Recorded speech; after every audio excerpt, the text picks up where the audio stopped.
जय जगन्नाथ, जय जगन्नाथ, जय जगन्नाथ। ओडिशार प्रिय भाई व भावनी मानको मोर नमस्कार सानाम कगे, सानाम कगे जोहार,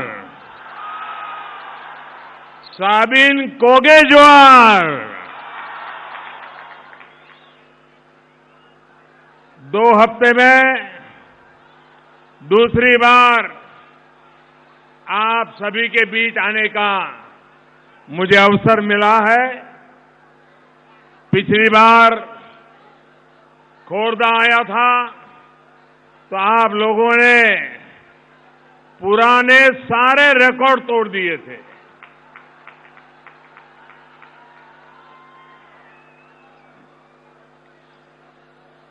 देखिए, मैदान छोटा पड़ गया है। आप जहां हैं वहीं रुक जाइए, आगे बढ़ने की कोशिश ही मत कीजिए, जगह ही नहीं है। देखिए, मैदान छोटा पड़ गया है। मेरी आपसे प्रार्थना है, अब आप जहां हैं वहीं ठहर जाइए। भारत माता की, भारत माता की। पिछली बार जब खुर्दा में आया तो आपने सारे रिकॉर्ड तोड़ दिए थे। आज यहां बारीपदा में आपने उस रिकॉर्ड को भी तोड़ दिया है। ओडिशा का लोगों के इस अपार स्नेह, इस आशीर्वाद से मैं अभिभूत हूं। आपके इस उत्साह, आपके इस विश्वास से नए भारत, नए ओडिशा के निर्माण की ललक भी दिखती है। साथियों, आप जब बारीपदा आया हूं तो महाराजा श्री रामचंद्र भंजदेव का स्मरण स्वतः ही आता है। ओडिशा के लिए, यहां के विकास के लिए, यहां की भाषा और संस्कृति के लिए जो योगदान उन्होंने दिया है वो अमिट है।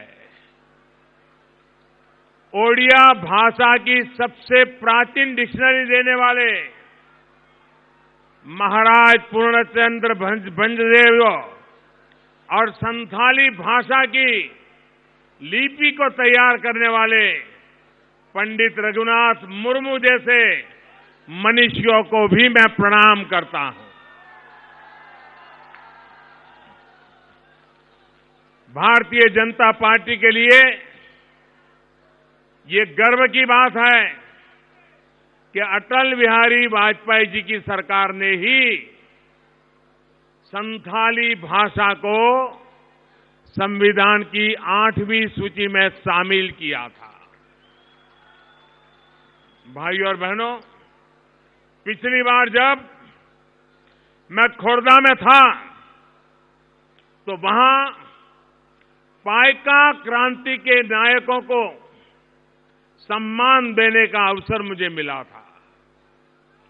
देश के वीर बेटे बेटियों अपने पुराने गौरव, अपनी संस्कृति की रक्षा करते हुए, उसे सहेजते हुए हम आगे बढ़ सकते हैं। इसी सोच के साथ ओडिशा की समृद्ध सांस्कृतिक परंपरा, पुरी और कोणार्क जैसे आस्था के अनेक स्थानों को आधुनिक परिवेश में संरक्षित करने का निरंतर प्रयास किया जा रहा है। इसी कड़ी में आज रसिकारे मंदिर और हरिपुर गढ़ के पुराना किला को संरक्षण और विकास से जुड़े प्रोजेक्ट का उद्घाटन किया गया है।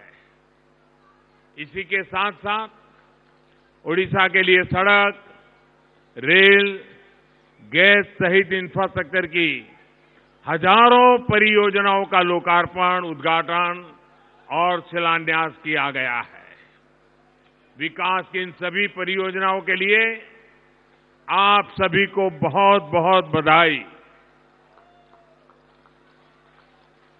साथियों, आजादी के आंदोलन में ओडिशा की, यहां के आदिवासी भाई बहनों की एक बहुत बड़ी भूमिका रही है और मेरा तो एक और नाता यहां से है।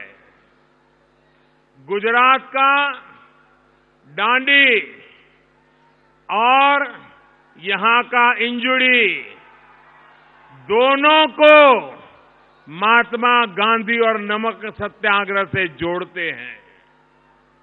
जब ऐसी पवित्र धरती पर हम खड़े हैं, तब एक बार फिर देश के लिए मरने मिटने वालों को याद करना बहुत सौभाग्य की पल होती है। तो ऐसे समय इन सभी महापुरुषों को याद करते हुए, शहीदों को याद करते हुए, इस महान परंपरा की रक्षा करने वालों को याद करते हुए, दोनों हाथ ऊपर करके पूरी ताकत से बोलिए, भारत माता की, भारत माता की, वंदे वंदे वंदे। भाइयों और बहनों, ये उद्घोष इसलिए करना पड़ रहा है क्योंकि देश में कुछ लोगों को इससे भी तकलीफ होने वाली है। देश की सबसे पुरानी पार्टी के नेता मुझे कहते हैं कि मोदी, भारत मां की जय से लोगों का अभिवादन क्यों करता है? साथियों, अभी मध्य प्रदेश में नई नई सरकार बनी है। उस सरकार की प्राथमिकता देखिए, और ये पूर्ण बहुमत जिन करके नहीं आए हैं, उनकी प्राथमिकता देखिए और उसे समझिए भी। वहां की हंग असेंबली ने, कांग्रेस की जो सरकार बनी है, उसने आते ही सबसे पहला काम किया, वंदे मातरम पर हल्ला बोल दिया। एक तूफान मच गया। अब रास्ता खोज रहे हैं बचने का। दूसरा काम किया, लोकतंत्र की रक्षा के लिए इमरजेंसी जैसे अत्याचार के खिलाफ लड़ने वाले सेनानियों को वहां की सरकार की तरफ से जो पेंशन मिलता था, वो पेंशन भी कैंसिल करने का निर्णय की कोशिश हो रही है। लेकिन भारतीय जनता पार्टी ने सभी राष्ट्रभक्तों की आवाज को धार दी, जिसके चलते पहले उनको वंदे मातरम से जुड़ा आदेश वापस लेना पड़ा और अब इमरजेंसी के सेनानियों की पेंशन भी उनको बहाल करनी ही पड़ेगी।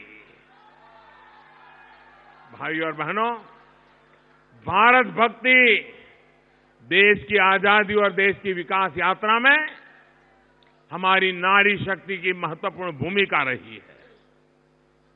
ओडिशा की भूमिका तो इस मामले में और भी अग्रणी रही है।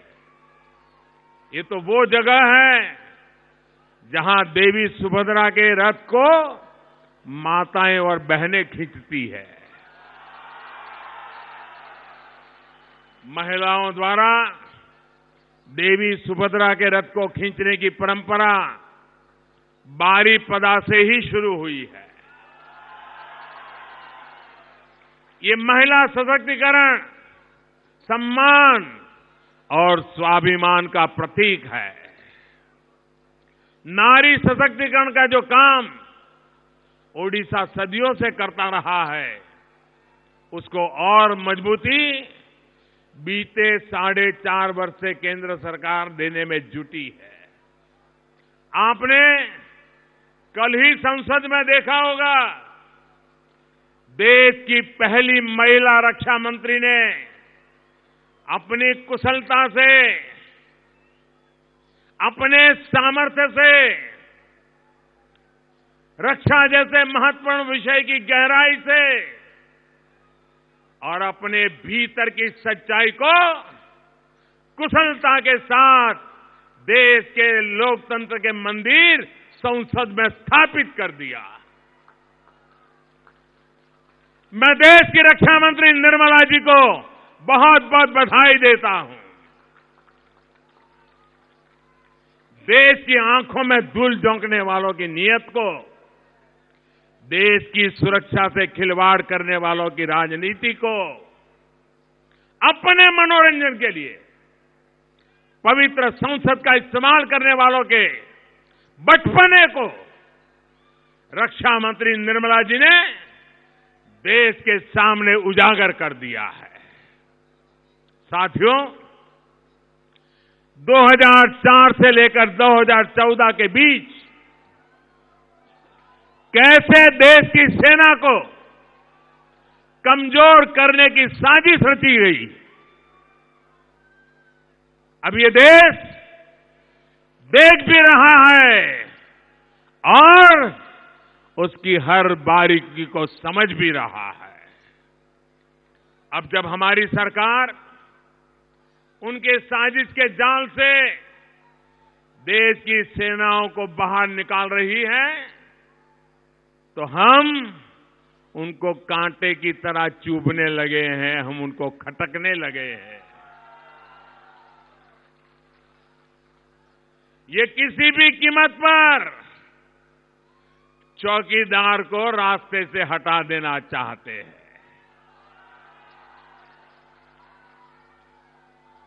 चोरों की जमात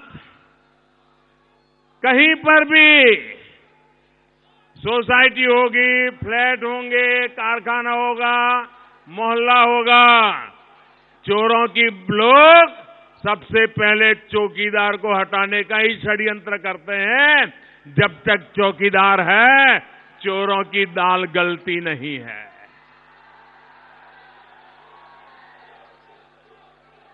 भाई और बहनों,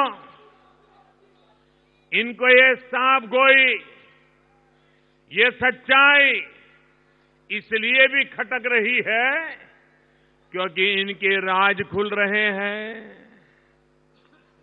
कल ही अखबारों में एक रिपोर्ट आई है, हेलीकॉप्टर घोटाले का बिचौलिया,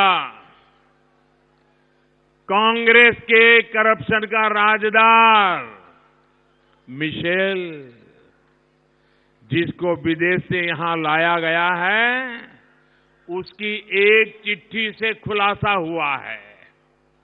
खुलासा ये हुआ है, इस राजदार की कांग्रेस के टॉप के नेताओं, मंत्रियों से गहरी पहचान थी, उठ बैठ थी।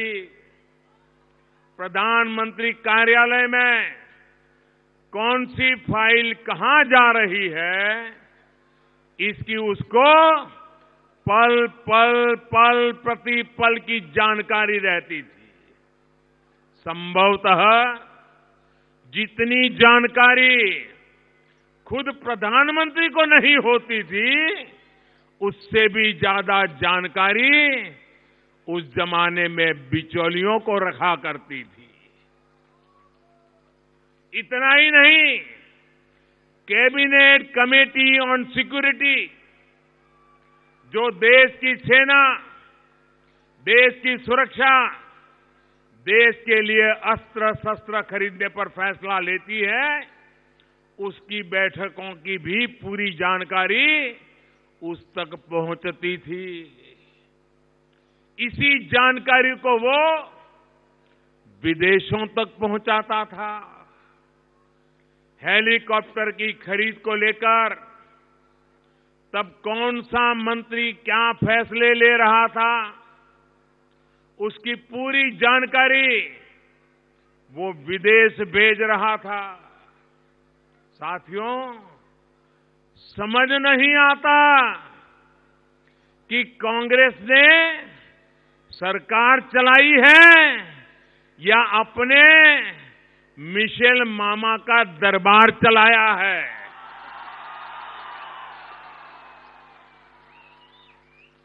मैं आज स्पष्ट कहना चाहता हूं, देश के बजाय बिचौलियों के हितों की रक्षा में जिसकी भूमिका रही है, उनका पूरा हिसाब जांच एजेंसियां करेगी, देश की जनता करेगी।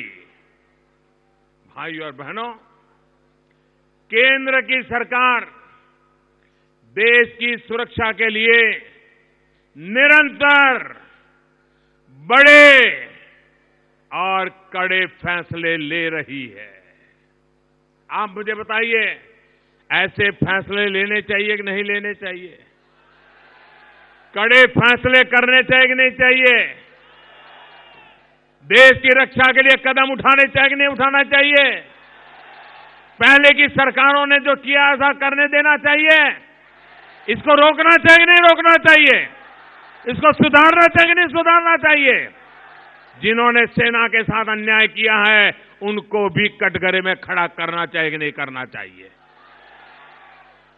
भाइयों बहनों, मैं आपको विश्वास दिलाता हूं, कानून किसी को नहीं छोड़ेगा।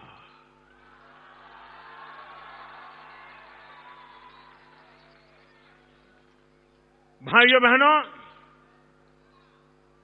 जब मैं नारी सशक्तिकरण की बात कर रहा था, सेना में भी बेटियों को नई भूमिका देने का काम हमारी सरकार ने किया है। वायुसेना हो, नौसेना हो, नए कीर्तिमान, नए रिकॉर्ड हमारी बेटियां बना रही है। आज केंद्र सरकार महिला की सुरक्षा और सशक्तिकरण के लिए जो भी प्रयास कर रही है, जिसका लाभ ओडिशा को भी मिलना चाहिए। लेकिन मुझे इस बात का दुख है कि यहां की सरकार बेटियों से जुड़ी योजनाओं के प्रति गंभीर नहीं है। करीब 2 दशक से शासन के बावजूद महिलाओं और बच्चों की शिक्षा, स्वास्थ्य, सुरक्षा, रोजगार, ऐसे तमाम पैरामीटर्स पर ओडिशा पिछड़ गया है, बहुत पीछे है। साथियों, केंद्र की भाजपा सरकार ने बेटियों के साथ अत्याचार करने वालों को फांसी तक की सजा का प्रावधान किया है।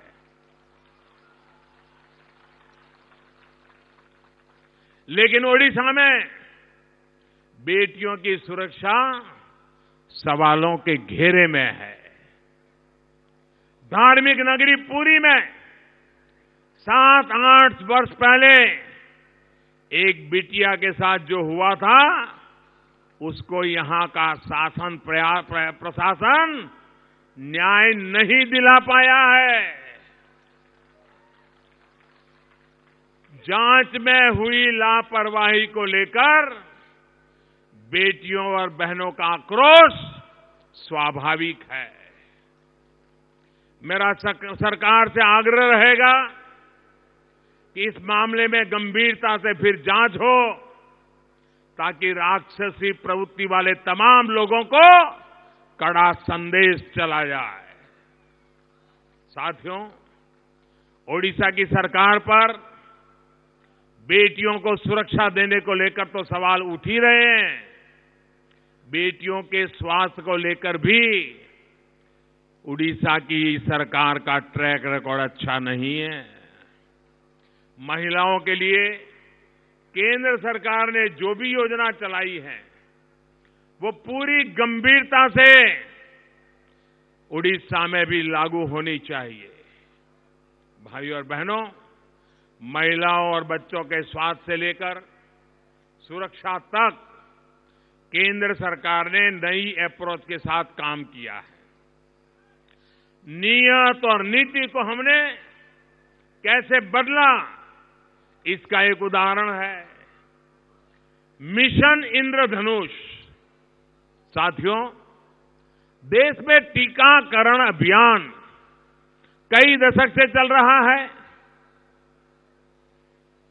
दवाइयां आती हैं, टीका लगाने वाले आते हैं, गांव-गांव जाते हैं, पैसे खर्च होते हैं, एडवर्टाइजमेंट होता है, टीवी पे सब होता है। लेकिन दिल्ली में सरकार हो, केंद्र की सरकार हो या राज्य की सरकार हो, पिछली सरकारों की कोशिशों के भाइयों बहनों, ये जो स्थिति बनी है, ये स्थिति किसी भी हालत में, कई दशकों से अभियान चल रहा था, लेकिन वे कोई परिणाम नहीं ले पाए। 2014 देश में टीकाकरण का दायरा 60% तक भी नहीं पहुंच पाया था। जिस रफ्तार और जिस मानसिकता से टीकाकरण चल रहा था, उससे लक्ष्य प्राप्त करने में दशकों लग जाते। ऐसे में हमारी सरकार ने मिशन इंद्रधनुष योजना शुरू की और देश के उन जिलों पर पहले लक्ष्य केंद्रित किया जहां टीकाकरण हो ही नहीं पाता था, जहां अनेक कारणों से टीका लगाने वाले पहुंचते ही नहीं थे। सरकार ने इस कार्य को गति दी, अपने तमाम मंत्रालयों को इस कार्य में लगाया, सामाजिक संगठनों को जोड़ा और आज नतीजा देश के सामने है। साथियों, आज देश संपूर्ण टीकाकरण की दिशा में तेज गति से आगे बढ़ रहा है। अगर हम पहले की सरकार की रफ्तार से ही चले होते तो इस लक्ष्य को प्राप्त करने में अगले 2-3 दशक और लग जाते और तब तक तो कितनी मां, बेटी और बेटों का जीवन बर्बाद हो जाता। साथियों, ये हमारी सरकार के काम करने का तरीका है, ये हमारी कार्य संस्कृति है। गरीब का दुख देखकर, उसकी तकलीफ देखकर हम बिल्कुल जमीनी स्तर पर जाकर फैसले लेते हैं। आप याद रखिए, दूर दराज में रहने वाले लोगों ने, वहां के गांवों में किसी ने प्रदर्शन नहीं किया था कि हमारे बच्चों को भी जीवन देने वाले टीके लगने चाहिए। किसी गरीब ने मांग नहीं की थी कि बच्चों को लगने वाले टीके बढ़ाए जाएं। गरीब का जीवन बचाने के लिए, गरीब के बच्चों का जीवन बचाने के लिए पूरी संवेदनशीलता के साथ ये फैसले हमारी सरकार ने लिए। साथियों, हमारी इस अप्रोच की वजह से अभी तक पूरे प्रदेश में करीब 3.25 करोड़ से अधिक बच्चों और 85 लाख से अधिक गर्भवती महिलाओं को टीकाकरण किया जा चुका है। इसमें उड़ीसा के 5 लाख बच्चे और करीब 1.5 लाख महिलाएं हैं। साथियों, केंद्र सरकार देश के हर नागरिक के स्वास्थ्य की चिंता कर रही है।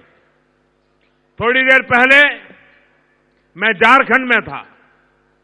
आयुष्मान भारत के तहत जो 5 लाख रुपए तक का फ्री मुफ्त में इलाज गरीबों को मिल रहा है, उससे देश के 6.5 लाख तो झारखंड में करीब 25,000 गरीबों को स्वास्थ्य का लाभ मिला है।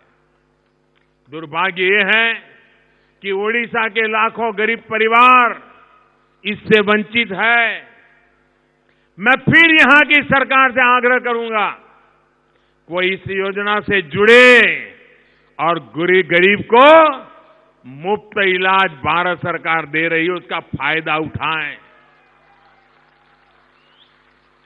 भाइयों और बहनों, केंद्र सरकार ओडिशा के संतुलित और समग्र विकास के लिए कोई भी कमी नहीं छोड़ रही। यहां युवाओं की पढ़ाई हो या फिर रोजगार, हर स्तर पर गंभीर प्रयास किए जा रहे हैं। आज इंफ्रास्ट्रक्चर से जुड़े जितने भी प्रोजेक्ट का लोकार्पण, उद्घाटन या शिलान्यास यहां हुआ है, उससे सबका साथ, सबका विकास की हमारी सोच और मजबूत होती है। करीब 1100 करोड़ रुपए की लागत से बनी बालासोर हल्दिया दुर्गापुर की एलपीजी गैस पाइपलाइन से हर घर को धुआं मुक्त करने के हमारे प्रयास को और बल मिलेगा। इससे ओडिशा और पश्चिम बंगाल के 8 जिलों के लाखों परिवारों को लाभ होगा। आपको मुझे ये जानकारी देते हुए भी खुशी हो रही है, उज्ज्वला योजना के तहत 32 महीने में देश भर में 6 करोड़ कनेक्शन पूरे हो चुके हैं। उसमें भी अहम बात यह है कि 6 करोड़वां कनेक्शन जिस बहन को मिला उसका नाम जस्मीना खातून है। ये दिखाता है कि किस प्रकार समाज के हर वर्ग तक इस योजना का लाभ पहुंचा है।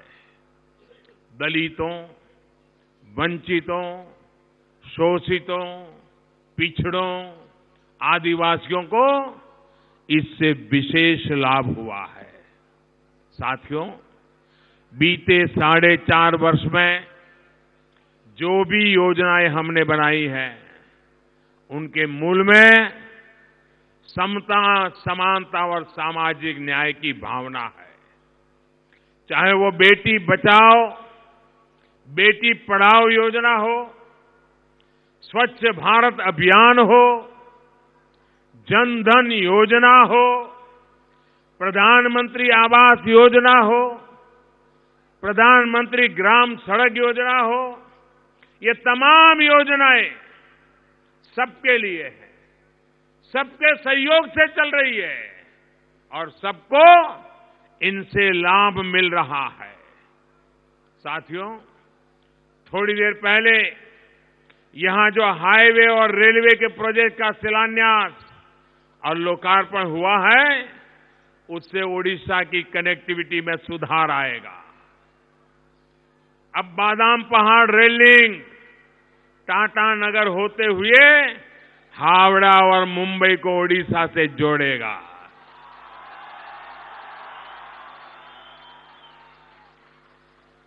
बालासोर का मल्टी मॉडल लॉजिस्टिक पार्क यहां के उद्योगों के लिए बहुत बड़ी सुविधा बनने वाला है। चिली किदारा, सगड़पटा, नरणपुर, बसंतपुर रेलवे लाइन के चौड़ीकरण से यहां की खनिज संपदा का महत्व और बढ़ जाएगा। यहां के राजस्व में वृद्धि होगी, नए उद्योग लगेंगे, रोजगार के अवसर बनेंगे और आदिवासी बहन भाइयों की आय में वृद्धि होगी। साथियों, विकास के जितने भी प्रोजेक्ट यहां जमीन पर उतर रहे हैं, वो भविष्य में ओडिशा को विकास के नए आसमान पर पहुंचाने में सक्षम है। यहां की धरोहरों के विकास और कनेक्टिविटी सुधारने से यहां के युवाओं के लिए रोजगार की अनंत संभावनाएं तैयार हो रही है। अब इस गति को, इस स्पीड को हमें बनाए रखना है। नए ओडिशा, नए भारत के लिए हमें मिलकर साथ चलना है। आप यहां भारी संख्या में मुझे आशीर्वाद देने के लिए आए, इसके लिए मैं फिर एक बार आपका बहुत बहुत धन्यवाद करता हूं। मेरे साथ पूरी ताकत से बोलेंगे, जय जगन्नाथ, जय जगन्नाथ, जय जगन्नाथ। बहुत बहुत धन्यवाद।